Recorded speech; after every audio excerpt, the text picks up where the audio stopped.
नमस्कार, मैं प्रभात रंजन दीन। आपने जॉर्ज ऑरवेल का प्रसिद्ध उपन्यास एनिमल फार्म जरूर ही पढ़ा होगा। एनिमल फार्म के कथानक को भारत के परिप्रेक्ष्य में रखकर देखिए तो आपको लगेगा कि जॉर्ज ऑरवेल भविष्य दृष्टा थे और उन्होंने भारत के भविष्य को देखते हुए ही शायद एनिमल फार्म उपन्यास लिखा होगा। वैसे भी जॉर्ज ऑरवेल भारत में ही पैदा हुए थे, वह भी बिहार के मोतिहारी जिले में। ऑरवेल का उपन्यास एनिमल फार्म के निरंकुश मालिक के खिलाफ जानवरों की बगावत पर आधारित है। बागी जानवर फार्म की सत्ता अपने हाथ में ले लेते हैं। जानवरों में एक प्रजाति सबसे चालाक है और इसीलिए वह नेतृत्व संभाल लेती है। उस प्रजाति का नाम नहीं ले रहा, क्योंकि नाम लेते ही कोई मुझे सांप्रदायिक कह देगा या कोई जातिवादी कह देगा। आप उपन्यास का रेफरेंस देख लें, आपको एनिमल फार्म के जीवों की उस चालाक प्रजाति का पता चल जाएगा। खैर, सत्ता संभालते ही जानवरों की वह खास प्रजाति फार्म के मालिक यानी पूर्व सत्ताधारी जैसा रंग ढंग अपना लेती है और शेष प्रजा पशुओं का शोषण करने लगती है। वह शोषण के तरह तरह के हथकंडे अपनाती है। सार्वजनिक मंच से जानवरों को कहती है कि सभी जानवर समान हैं, ऑल एनिमल्स आर इक्वल। लेकिन प्रत्येक जानवर को अलग अलग इंडिविजुअली बुला बुलाकर उसके कान में यह भी फूंकती है कि वह दूसरों से अधिक समान है। ही और she is more equal than others. सत्ताधारियों की इस मक्कार मनोवैज्ञानिक शब्दावली में सारे जानवर फंस जाते हैं, एक अनजानी सी फंतासी में उलझे रहते हैं और सत्ता निर्बाध गति से चलती रहती है। इसे इस तरह से भी समझा जा सकता है, एक जादूगर ने बहुत सारी भेड़ें पाल रखी थी। वह हर रात एक भेड़ उठाता और उसे काटकर खा जाता। इससे सारी भेड़ें भयग्रस्त होकर पीली पड़ रही थी। जादूगर को खाने में मजा नहीं आ रहा था। फिर उसने एक तरकीब निकाली। उसने प्रत्येक भेड़ को अलग अलग हिप्नोटाइज करके यह समझा दिया कि तुम मेरे खास हो, तुम बाकी भेड़ों की तरह समान नहीं हो, तुम मोर देन इक्वल हो। बाकी तो समान है, तुम समान से अधिक हो, लेकिन यह बात किसी से कहना नहीं कि तुम खास हो। तुम्हें डरने की कोई जरूरत नहीं। अब प्रत्येक भेड़ के मन में, उसके सबकॉन्शियस माइंड में यह बात बैठ गई कि वह तो मोर देन इक्वल है, वह तो जादूगर की खास है। अब हर दिन उसी तरह जादूगर आता है, एक भेड़ काटता है और खा जाता है, लेकिन दूसरी भेड़ें उसका विरोध नहीं करती, क्योंकि वे सब अलग अलग यह समझती हैं कि वह तो जादूगर की खास है, उस पर कोई खतरा नहीं है। इस शातिर सम्मोहन से भेड़ों के संवेद विरोध का दम निकल गया। अब वे इसी मोगालते में जीती हैं और हर दिन एक एक करके कटती जाती हैं। आइए अब हम सब मिलकर मास हिप्नोटिज्म को परत दर परत तोड़ें। कुछ दिन पहले तबलीगी जमात चारों तरफ थूक थूक कर कोरोना फैला रही थी। देश के विभिन्न अस्पतालों में जितने कोरोना रोगी भर्ती हैं या क्वारंटाइन हैं, उनमें से अधिकांश रोगी तबलीगी जमात के हैं या जमातियों द्वारा संक्रमित किए हुए लोग हैं। यह आधिकारिक तथ्य है। संक्रमण फैलाने, डॉक्टरों की टीम पर हमला करने और अस्पतालों में विभत्स मंजर पेश करने वाले तबलीगियों को बड़े पैमाने पर गिरफ्तार भी किया गया। लेकिन उनके सरगना मौलाना साद को अब तक गिरफ्तार क्यों नहीं किया गया? एफआईआर दर्ज करने से लेकर तमाम नोटिसें भेजने की नौटंकी तो होती रही, लेकिन दिल्ली में होते हुए भी साद को गिरफ्तार नहीं किया जा सका। आयकर विभाग से लेकर ईडी तक का प्रहसन खेला गया। तबलीगी जमात को मिलने वाले अनाप शनाप धन की बातें भी आपके सबके सामने आई। फिर यह भी खबर आई कि मौलाना के एक बैंक अकाउंट से करोड़ों रुपए 48 घंटे के अंदर अंदर गायब हो गए। फिर यह खबर दब गई। कहीं दिख रही है आपको यह खबर टीवी या अखबारों में? उसी तरह मौलाना साद भी धीरे धीरे चर्चा से विलुप्त हो जाएगा। यह साद इतना उद्दंड और मनबड़ है कि कोरोना कर्फ्यू लागू होने के बाद भी उसने निजामुद्दीन मरकज से जमातियों को बाहर निकालने से साफ मना कर दिया था। आपने देखा ही है कि दिल्ली पुलिस को साध ने कैसे ठेंगे पर रखा। हद तो तब हो गई जब राष्ट्रीय सुरक्षा सलाहकार को निजामुद्दीन जाना पड़ा। हम आप यह समझते रहे कि यह हद हो गई। अगर वाकई साध के दुस्साहस से विवश होकर डोवाल को निजामुद्दीन जाना पड़ा और कानून इतना लाचार हो गया, तो यह देश के लिए और सत्ताधारी दल के लिए दुर्भाग्य और शर्म दोनों की बात है। लेकिन हम यह नहीं मानते कि केंद्र की सत्ता इतनी लाचार हो गई है। तो इसका मतलब है कि राष्ट्रीय सुरक्षा सलाहकार के निजामुद्दीन मस्जिद जाने के पीछे कोई और वजह है। यह देश को पता चलना ही चाहिए कि राष्ट्रीय सुरक्षा सलाहकार मौलाना साद को मनाने गए थे या कोई गुप्त समझौता करने गए थे। कानून के उल्लंघन का मसला होता तो दिल्ली पुलिस उससे निपटने में सक्षम थी। लेकिन जिस मसले में राष्ट्रीय सुरक्षा सलाहकार खुद मैदान में उतर रहे हों, निश्चित तौर पर उसकी वजह कुछ और ही थी। साद से बंद कमरे में हुई गुप्त मुलाकात के बारे में राष्ट्रीय सुरक्षा सलाहकार का कोई आधिकारिक बयान नहीं आया।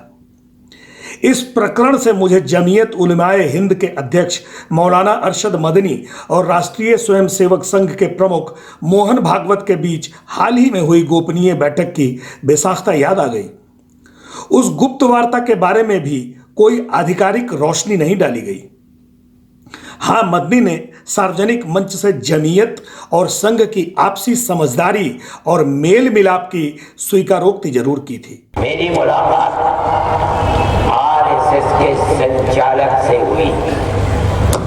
उनके लोग जिनको ओहदे मिलते हैं वो लोग होते हैं जिनका दुनिया में कोई ताल्लुक बीवी बच्चों से नहीं होता। वो शादी नहीं करते। मोहन भागवत जी हैं, उन्होंने न शादी की है न उनकी कोई औलाद है। मुझे उन्होंने बुलाया, मैं नहीं गया। मैं तो बहुत छोटा सा आदमी हूँ, मैं कहाँ तस्वीर कर सकता था कि मैं। और मेरी उनकी मुलाकात 1.5 से लेकर 2.25 घंटे तक हुई।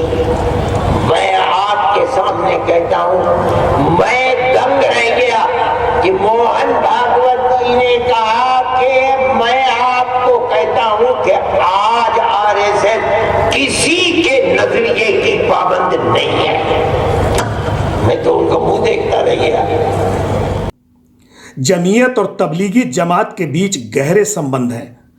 तबलीगियों के थूक अभियान को मीडिया का दुष्प्रचार बताते हुए जमीयत ने ही पिछले महीने सुप्रीम कोर्ट में याचिका दाखिल की थी।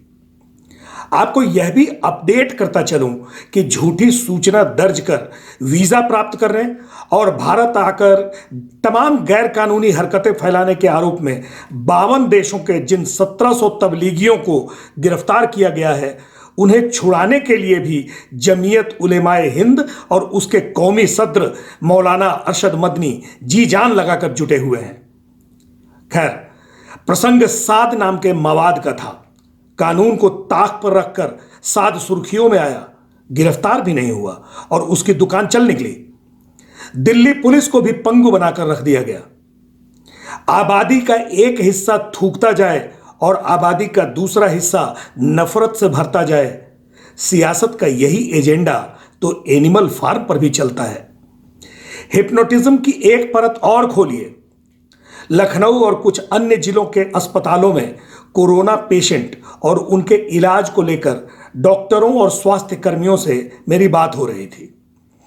हैरत यह सुनकर हुआ कि तकरीबन दर्जन भर अस्पतालों के प्रमुखों को ऊपर से सख्त निर्देश मिला कि कोरोना पेशेंट जमातियों को सुबह दिव्य सहरी छकाई जाए, शाम को इफ्तारी की व्यवस्था हो और रात में उन्हें बिरयानी खिलाई जाए। और हां, यह भी कि निर्देश में कहा गया कि इफ्तारी में बेहतरीन खजूर जरूर शामिल रहे। अब आप सोचिए कि हम आप कितने भ्रामक सम्मोहन में फंसे हैं। मैंने डॉक्टरों को याद दिलाया कि विश्व स्वास्थ्य संगठन से लेकर Indian council of medical research तक के स्वास्थ्य निर्देश हैं कि कोरोना पेशेंट कतई भूखे न रहें। इससे इम्यून यानी रोग से लड़ने की क्षमता कमजोर हो जाती है। फिर कोरोना के रोगियों को रोजा रखने की इजाजत क्यों दी गई? इस सवाल पर डॉक्टरों ने कोई जवाब नहीं दिया। फिर मैंने उनसे पूछा कि अगर इस दरमियान होली का त्योहार पड़ता तो क्या हिंदू रोगियों को गुझिया और मालपुआ वगैरह खिलाया जाता? मेरे इस सवाल पर डॉक्टर बेचारगी की हंसी हंस पड़े और विवशता प्रकट करते हुए कहा कि हिंदू रोगियों को जैसे अभी खिलाया जा रहा है वैसे ही तब भी खिलाया जाता। जिस सत्ताधारी पार्टी के लिए कहा जाता है कि वह हिंदुओं की पार्टी है, उसका चरित्र देखिए कि रोगियों के लिए भी वह तुष्टीकरण का वही पुराना घिसा पिटा फार्मूला अख्तियार कर रही है जिसे आज़ादी के बाद से लगातार हम देखते और भुगतते चले आ रहे हैं। मास हिप्नोटिज्म को तोड़ने के लिए एक दृश्य और देखिए। अभी बीते दिनों आरएसएस के प्रमुख मोहन भागवत ने संघ के कार्यकर्ताओं के लिए एक वीडियो संदेश जारी किया। मोहन भागवत का वह संदेश संकेतों में केवल यह बताने के लिए था कि थूक कर रोग फैलाने के लिए तबलीगी जमात को दोषी न ठहराएं। मोहन भागवत ने कहा कि दोषी व्यक्ति होता है, समुदाय नहीं। फिर भागवत यह भी बोले कि जमात के जो लोग थूक कर रोग फैला रहे हैं उनके साथ भी बड़े प्रेम के साथ सलूक करें, क्योंकि टुकड़े टुकड़े गैंग इसे तूल देने के लिए तैयार बैठा है। आप सोचिए क्या है यह? आपको क्या लगता है कि संघ के प्रमुख तबलीगी जमात से या टुकड़े टुकड़े गैंग से डर के मारे ऐसा विरोधाभासी बोल रहे थे? अगर आप यह समझते हैं तो आप गलत हैं। भागवत के यह बोल डर के मारे नहीं, सियासत के मारे निकल रहे हैं। नहीं तो सामान्य बात यही होती ना कि मानव जीवन को संकट में डालने वाले साध जैसे मवाद को घसीटकर सीखचों के अंदर डाल दिया जाना चाहिए। अगर किसी ने भयवश या क्रोधवश कुछ उल्टा सीधा कर दिया तो उस सारे समूह को ही एक माप में लपेटकर उससे दूरी बनाना ये भी ठीक नहीं। और भड़काने वाले लोगों की कमी नहीं है। हम जानते हैं कि इसका लाभ लेने वाली ताकत है और वो प्रयासरत है। द्वेष क्रोध को भड़काने वाले लोग हैं, उनके खेल चल रहे हैं। स्वार्थ के कारण भारत तेरे टुकड़े होंगे ऐसे कुविचार रखने के कारण बहुत सारे लोग ऐसा प्रयास करते हैं। राजनीति भी बीच में आ जाती है। ये जिनको करना है, जिनका चलता है उनको चलता रहे, इससे बचना। अब आपको दिखाता हूं कोरोना को लेकर उत्तर प्रदेश सरकार द्वारा किए गए इंतजाम की हकीकत। यह पत्र यूपी सरकार के शीर्ष शक्ति संपन्न अपर मुख्य सचिव अवनीश अवस्थी का है। शासन की तरफ से प्रदेश के सभी जिलों के जिलाधिकारियों, पुलिस अधीक्षकों और नोएडा और लखनऊ के दोनों पुलिस कमिश्नरों को जारी हुए पत्र में यह अफसोस जताया गया है कि प्रदेश के 75 जिले में से 40 जिलों में लॉकडाउन का पालन ठीक से नहीं कराया गया और उन जिलों में स्थिति खराब होती चली गई। शासन ने इन 40 जिलों की स्थिति को बेहद अफसोसजनक बताया है। इन 40 जिलों में प्रदेश की राजधानी लखनऊ भी शामिल है। इन 40 जिलों का हाल आप देखते चलें। ये सारे जिले तबलीगी जमात की हरकतों के कारण बदतर हालत में पहुंच गए। प्रशासन की सतर्कता का एक और उदाहरण आपके समक्ष रखता हूं। असंतोषजनक 40 जिलों की सूची में शामिल एक जिला है जालौन। शासन ने जालौन प्रशासन को बताया कि वहां के 36 तबलीगी मरकज से लौटे हैं, लेकिन जालौन जिला प्रशासन सोया रहा। बांदा जिले में एक मस्जिद में छुपे तबलीगियों को जब गिरफ्तार किया गया तब पता चला कि उनमें से 18 तबलीगी उरई जालौन के थे, जो वहां से भागकर बांदा की मस्जिद में छुपे हुए थे। जब इस खबर के बारे में कानपुर के वरिष्ठ पत्रकार अनिल सिंदूर ने कुछ स्थानीय पत्रकारों से पूछताछ की तो जालौन के एसएसपी सतीश कुमार को यह बड़ा नागवार लग गया। उन्होंने श्री सिंदूर को फोन करके हड़काया और कहा कि अफवाहें फैलाने का आरोप लगाकर मुकदमा ठोक देंगे। एसएसपी साहब ने उनसे यह भी कहा कि कोई भी जानकारी लेनी हो तो प्रशासन से बात करें, दूसरों से नहीं। आप खुद सुनिए वरिष्ठ पत्रकार अनिल सिंदूर क्या कहते हैं। दैनिक जागरण के बांदा संस्करण में मैंने एक समाचार देखा जिसमें एक मस्जिद में 18 जमाती उरई के पाए गए जो 10 दिन से उस मस्जिद में रुके हुए थे। जब मैंने ये समाचार देखा तो मैंने इसकी चर्चा अपने पत्रकार मित्रों से की। जब इसकी जानकारी, इस चर्चा की जानकारी जब एसपी जालौन को हुई तो उन्होंने मुझे कॉल करके कहा कि आपके खिलाफ धारा 188 का मुकदमा दर्ज किया जाएगा। उन्होंने कहा कि जो भी आपको जानकारी चाहिए वो प्रशासन से लें, आप कोई चर्चा अगर करेंगे तो हम आपके खिलाफ मुकदमा दर्ज करेंगे। तो सुना आपने अनिल सिंदूर से जालौन के एसएसपी ने क्या कहा।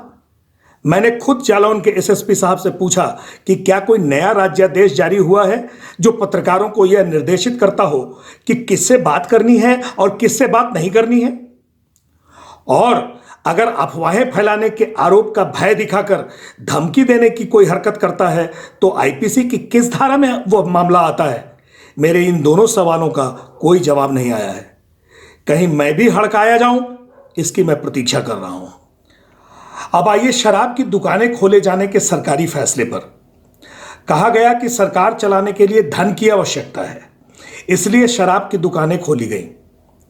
एक जानकार अधिकारी ने कहा कि शराब सिंडिकेट के दबाव और प्रलोभन के एंगल को भी सरकार के निर्णय से जोड़कर देखा जाना चाहिए।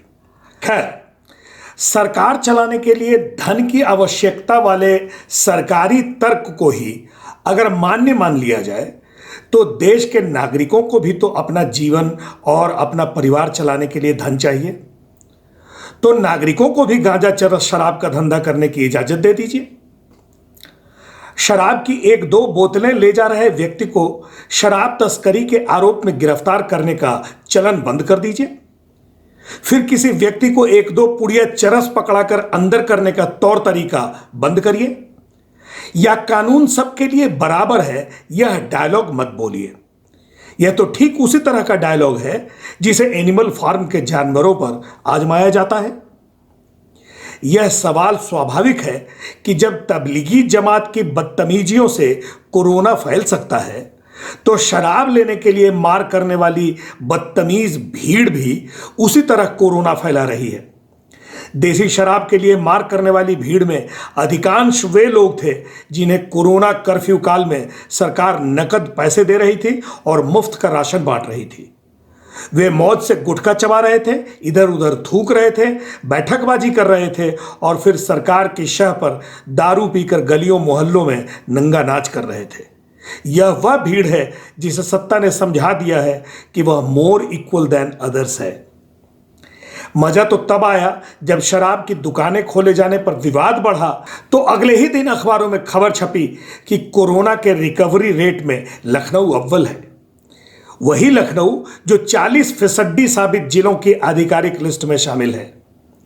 सरकार के रेस्क्यू में किस तरह मीडिया फौरन ढाल लेकर खड़ा हो जाता है, आप भी उसकी एक वानगी देखिए और भूल जाइए कि अखबार जनता के रेस्क्यू में ढाल लेकर खड़ा हो। यह केवल धूल सनी किताबों की बातें रह गई हैं। सम्मोहन से उबरिए। नमस्कार, जय हिंद।